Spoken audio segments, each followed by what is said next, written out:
ઓમ નમઃ શિવાય. જય જય શ્રી રામ. તેજો મહાલય, તાજમહેલ, શિવ મંદિર. આ ફિલ્મ એ એક એવા સમાજને જગાડવા માટે છે જેમને હવે આદત પડી ગઈ છે કે આધુનિકતા અને ભૌતિકતાના નામે આ કળિયુગની અંદર એ ભાઈચારા નામની આંખ ઉપર પટ્ટીઓ બાંધીને જે બી ઐતિહાસિક તથ્યોને તોડી મરોડીને એક અલગ જ પ્રકારના પ્લાસ્ટિકના વસ્ત્રો, ફેક વસ્ત્રો પહેરાવીને આપણી સમક્ષ સ્કૂલથી લઈને અત્યારે આ 21મી સદીની આ 2025 સુધીની આ લાંબી ટાઈમલાઈનમાં જે એઠવાડ રૂપે પીરસવામાં આવ્યું અને એનો સહજ સ્વીકાર કરી લીધો. એ ગોખણિયું જ્ઞાન જેમાં આપણને મુગલોની ઐતિહાસિક ભવ્યતા દેખાડવામાં આવી અને આપણા આત્મા સમાન મંદિરોને ખંડેરો જેવા દેખાડ્યા. એ ઐતિહાસિક તથ્યોને સમજવાનો એ ભરપૂર પ્રયાસ કરાવતી આ ફિલ્મ, જેના માટે શબ્દો વપરાય છે કલ્ટ. એ કલ્ટ એટલે કે એક અત્યંત કિંમતી રત્ન સમાન જે ફિલ્મ કહી શકાય. અને કદાચ આ અતિશયોક્તિ નહીં હોય, પરંતુ પરેશ રાવલે જે સહજતાથી એ સનાતન લહેકા સાથે તમામ સામાજિક મર્યાદાઓને ધ્યાનમાં રાખીને એ સનાતન માટે ધર્મ રક્ષતીની વ્યાખ્યા તેજો મહાલય શિવ મંદિર માટે આ તાજ સ્ટોરી નામના ફિલ્મમાં કરી છે.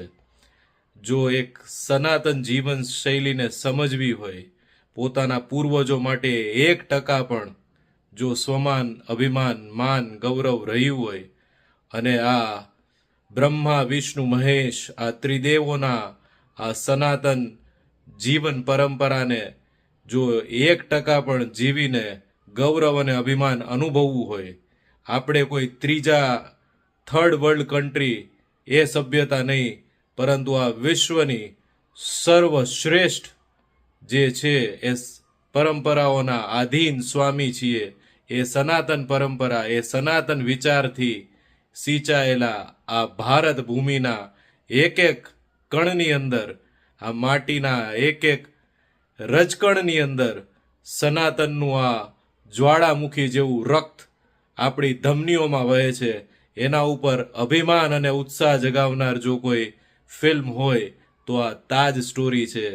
આ એક એવો પ્રયાસ છે કે આ 2025ના 21મી સદીના એ સનાતન યુવાનોને હાકલ છે કે એક જો સામાન્ય મધ્યમ વર્ગીય પરિવારનો એક યુવાન જાગી જાય, એક પ્રૌઢ જાગી જાય અને પોતાના પૂર્વજોએ જે પોતાના રક્તના બલિદાનો આપીને એ મહાદેવની એ આ સનાતન વૈદિક પરંપરાની આસ્થા માટે, એમના નામના વિશ્વાસ માટે, એ એક એક ઈંટને બચાવવા માટે, એ કણે કણને રજકણને શિવ માનનારી એ વિચારધારાને જીવંત રાખવા માટે એ હસતા મુખે પોતાના મસ્તકો વઢાવી લીધા, પરંતુ ઓમ નમઃ શિવાય અને હર હર મહાદેવનો નાદ ના ભૂલ્યા. તો એ જો આ ફિલ્મને જે કલ્ટ છે, જે એક જેની વ્યાખ્યા કરવી, જેને કોઈ રૂપકોથી કે કોઈ શબ્દોથી અલંકારિત કરીને એ વ્યાખ્યા કરવી આ ફિલ્મ માટે નથી. આ ભૂતોના ભવિષ્યથી એવો પ્રયાસ છે કે જે આજ દિવસ સુધી આ ફિલ્મી જગતની અંદર આપણને જોવા નથી મળ્યો.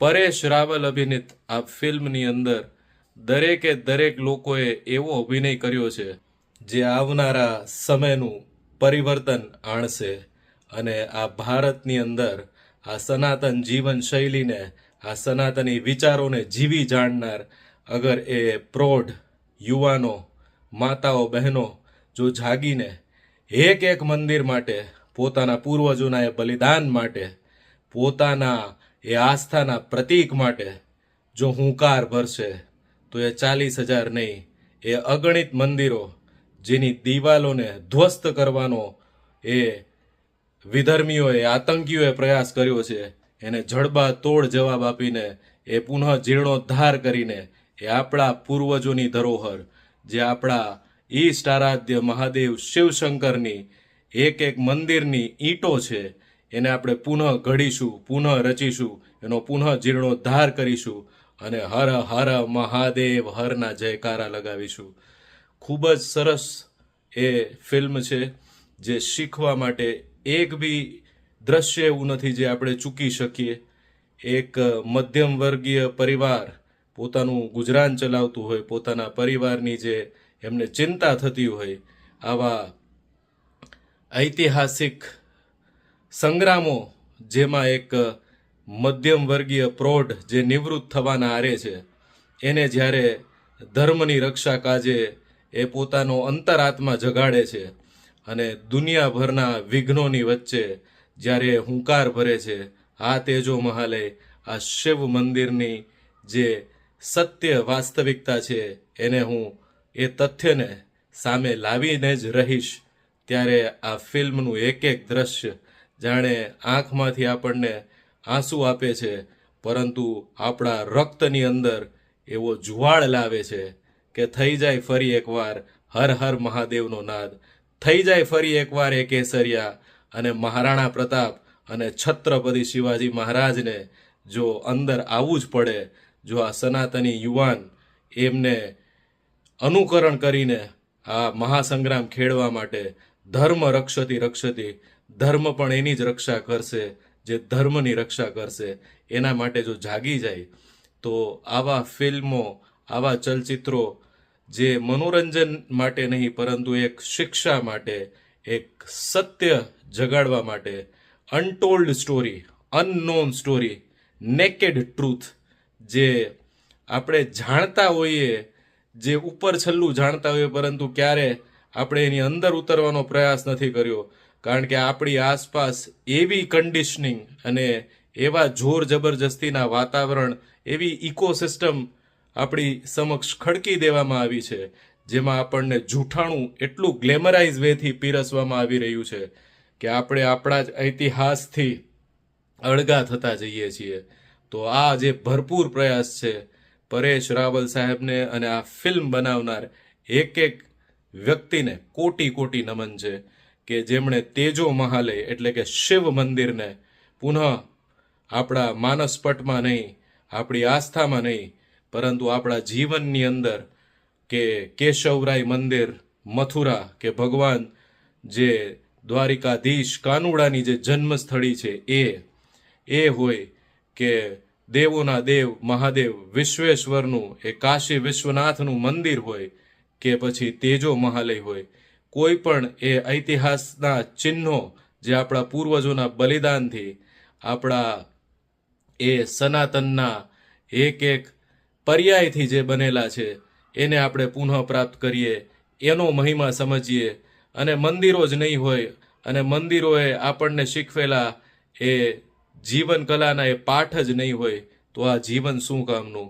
આ ભૌતિક જગતની અંદર જ્યારે ઉકળાટ, ચિંતા, ડિપ્રેશન, તાણ અસહ્ય થતા જાય છે, ત્યારે મંદિરો તરફ પાછા વળીએ અને શરૂઆત ત્યાંથી કરીએ જ્યાંથી આપણા પૂર્વજોએ એ સંગ્રામ એમને છોડવો પડ્યો હતો, એમણે પોતાના બલિદાન આપીને સંગ્રામમાંથી જવું પડ્યું હતું, પરંતુ એ વિશ્વાસથી કે આવનારી પેઢી આ સનાતનના આ જે સંગ્રામને છે પુનઃ જાગૃત રાખીને એ વિજય અવશ્ય મેળવશે. તો આ તો સત્યની વિજય છે, આ સનાતનની વિજય છે. સત્યને અને સૂરજને ન ઢાંકી શકાય, એવી રીતે આ સનાતનને પુનઃ પ્રાપ્ત કરવાના આ સંગ્રામને ટાળી ન શકાય. આ ફિલ્મ અવશ્ય જોવા જેવી છે. કયા દ્રશ્યની વાત કરીએ? કોર્ટરૂમના દરેક દ્રશ્ય, પરેશ રાવલની દરેક દલીલ જે તેજો મહાલય હોવાના પ્રમાણ આપે છે, એ ખૂબ જ સરસ રીતે ફિલ્માવવામાં આવી છે. એક એક સીનની અંદર આંખમાંથી આંસુ અને શરીરમાં જોશ અને રૂવાડા ઊભા કરતા એ દ્રશ્યો, એ શબ્દો, અને ખાસ કરીને જે છેલ્લો ડાયલોગ છે કે કેટલાય વિધર્મીઓ આવ્યા, કેટલાય આક્રમણો થયા, કેટલાય આતંકીઓએ અમારી પરંપરા, અમારા મંદિરો, અમારી ઇમારતો, અમારા લોકોને માર્યા, ખંડિત કર્યા. પરંતુ સનાતન આજે બી જીવિત છે, કારણ કે સનાતન એ ધર્મ નથી, એ વિચાર છે, એ જીવન શૈલી છે, એ અમારી રગે રગમાં છે. અરે આ વિશ્વમાં કાંઈ નહીં બચે, આ સંસારમાં કાંઈ નહીં બચે, પરંતુ જેનો જન્મ જ નથી, જે અજન્મા છે, એ તો શિવ જેવો પ્રકાશ છે, એ શિવ જેવો અંધકાર છે, એ શૂન્ય પણ છે અને એ અનંત પણ છે, અને એ જ સનાતન છે. તો આ ફિલ્મ અવશ્ય જુઓ. આ ફિલ્મનું એક એક દ્રશ્ય કલ્ટ છે. આ ફિલ્મનું એક એક દ્રશ્ય એ એમના પોતાની અંદર એ તેજો મહાલયની એ મહાઅર્ચના છે, જે આપણે ગાવાની છે. આ જો ખરેખર 80 કરોડ સનાતનીઓથી બનેલી આ આર્યવર્તની ભારત ભૂમિ છે, તો હવે હર હર મહાદેવનો નાદ જ સંભળાવવો જોઈએ. અને દરેકે દરેક પ્રૌઢ હોય કે યુવાન હોય, સ્ત્રી હોય કે પુરુષ હોય, હવે સમય આવી ગયો છે. એ જ વ્યાખ્યા કરતી આ ફિલ્મ અવશ્ય જોઈએ. આવા ફિલ્મોને ખરેખર બિરદાવવા જોઈએ. કોટી કોટી વંદન છે, પ્રણામ છે. તેજો મહાલય એ આપણું સોમાન નહીં, આપણું મસ્તક છે. અને હર હર મહાદેવ, ઓમ નમઃ શિવાય. આ સાથે મારો આ ફિલ્મ રિવ્યૂ હું અહીંયા સમાપ્ત કરું છું. આ વિડીયોને લાઈક અને શેર અવશ્ય કરજો. કમેન્ટ્સમાં તમારા વિચારો જણાવજો.